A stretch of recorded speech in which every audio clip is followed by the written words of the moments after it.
क्या मोदी ने वक्फ बोर्ड पर हिंदुओं के साथ धोखा किया है या इसके पीछे है कोई गहरी रणनीति, बताएंगे आपको।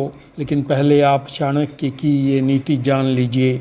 चाणक्य की एक नीति कहती है कि दुश्मन को अपनी नज़रों से ज़्यादा दूर मत होने दो, उसे अपनी निगाहों से ओझल मत होने दो।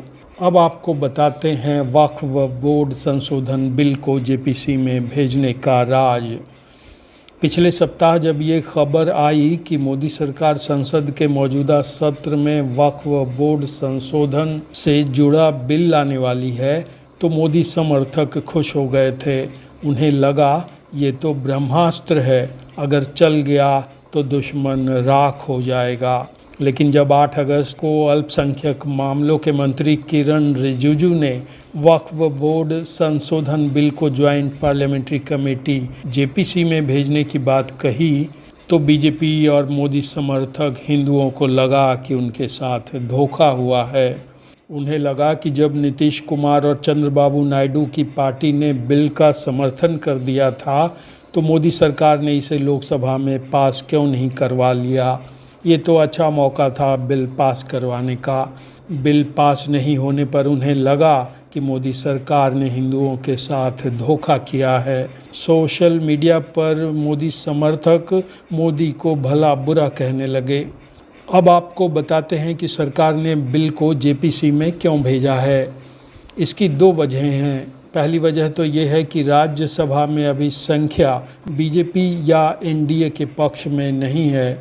राज्यसभा में बीजेपी के पास 87 सीटें हैं और सहयोगी दलों को मिलाकर एनडीए के पास 101 सीटें। इस तरह एनडीए को बहुमत के आंकड़े से 13 सीटें कम हैं, यानी ये बिल लोकसभा से पास भी हो जाता तो राज्यसभा में अटक जाता। इसलिए इसे लोकसभा से पास नहीं करवाया गया। राज्यसभा में बिल को पास कराने के लिए बहुमत चाहिए। माना जा रहा है कि जब नवंबर-दिसंबर में संसद का अगला सत्र शुरू होगा, तब तक बीजेपी वाली एनडीए सरकार के पास वक्फ बोर्ड संशोधन बिल पास कराने के लिए राज्यसभा में भी पर्याप्त नंबर्स होंगे। आपको बता दें कि राज्यसभा की 12 सीटों के लिए 3 सितंबर को चुनाव होना है। इसमें बीजेपी के 7 सीटें जीतने की उम्मीद है। इसके अलावा राज्यसभा में नॉमिनेटेड मेंबर्स की 4 सीटें अगले महीने के बाद खाली हो जाएंगी। यदि संसद के अगले सत्र के पहले 4 नॉमिनेटेड मेंबर्स की सीटें भर दिए जाते हैं, तो उस स्थिति में एनडीए का बहुमत हो जाएगा और बीजेपी को अपनी सहयोगी एआईडीएमके की मदद की ज़रूरत नहीं पड़ेगी। अब आपको बताते हैं कि ये होगा कैसे एनडीए को राज्यसभा में हासिल होगा बहुमत। 3 सितंबर को 9 राज्यों की 12 राज्यसभा सीटों के लिए चुनाव होंगे।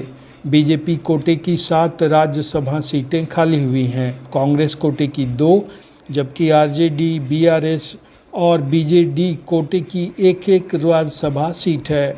देश की जिन राज्यों की 10 राज्यसभा सीटें खाली हुई हैं, उन राज्यों में एनडीए का पलड़ा भारी है। ये राज्य हैं मध्य प्रदेश, राजस्थान, उड़ीसा, त्रिपुरा, असम, महाराष्ट्र और बिहार।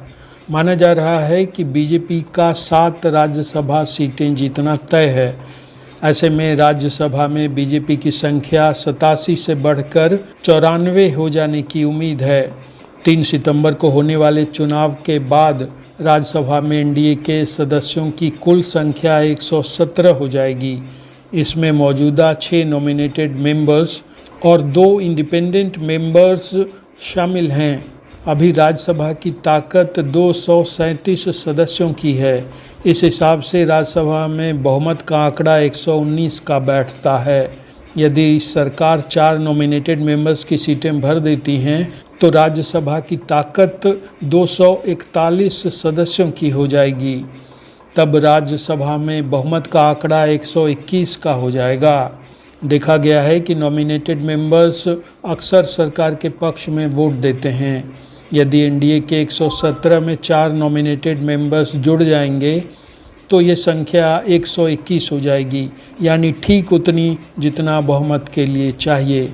यही वजह है कि मोदी सरकार ने वक्फ बोर्ड संशोधन बिल को लोकसभा से पास नहीं करवाया, इसे जेपीसी में भेज दिया, ताकि जब नवंबर दिसंबर तक राज्यसभा में बहुमत का जुगाड़ हो जाएगा तब इसे लोकसभा के साथ राज्यसभा से पास करवा लिया जाएगा। जेपीसी में भेजने की दूसरी वजह यह है कि पहले मोदी सरकार पर बिना चर्चा और विचार विमर्श के बिल पास कराने के आरोप लगते रहे हैं। कृषि कानून इसका एक उदाहरण है। वक्फ बोर्ड बिल को जेपीसी में भेजकर मोदी ने खुद को इस आरोप से मुक्त कर लिया है। दूसरे, जब जेपीसी में विरोधी दल के नेता इस पर सवाल उठाएंगे तो पीएम मोदी को पता चल जाएगा कि उनके विरोधी क्या सोच रहे हैं।